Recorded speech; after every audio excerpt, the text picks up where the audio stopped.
এতটুকু হাঁটু পরিমাণ রাস্তায় পানি, সে গিয়ে গর্তের মধ্যে পড়তেছে। আপনার চোখে লজ্জা শরম নাই যে আপনি এই ব্যবস্থাটা দেখতে পান না? আপনাদের যারা সন্তানরা এইচএসসি পরীক্ষার্থী আছে, তারা হলো সাঁতার করে যায় পরীক্ষা দিচ্ছে, এবং এহসানুল হক মিলন আমার এলাকার ভাই, উনি খুব সজ্জন ব্যক্তি, খুব সুন্দর ভাব দেখায় আরই। তো বাংলাদেশের সকল মন্ত্রীরা এমন একটা ভং ধরে থাকে যে সেই সবচেয়ে ভালো লোক।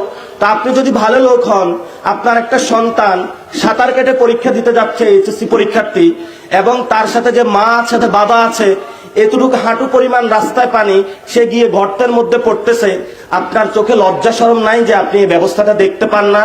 সরকার যদি এইচএসসি পরীক্ষা একদিন স্থগিত করত বা পরে দিত, বা যিনি শিক্ষামন্ত্রী রয়েছেন, শিক্ষা প্রতিমন্ত্রী রয়েছেন, উনি এসি রুমে বসে না থাকে গিয়ে বলতো যে আমি তোমাদের জন্য নৌকার ব্যবস্থা করে দিচ্ছি, বা এই পরিস্থিতি করে দিচ্ছি, বা যেখানে পানি সেখানে সেন্টার না করে অন্য জায়গায় সেন্টার দিয়ে দিচ্ছি, তাহলে আমাদের বাংলাদেশে যারা শিক্ষার্থী সুন্দর একটা ব্যবস্থা পেত।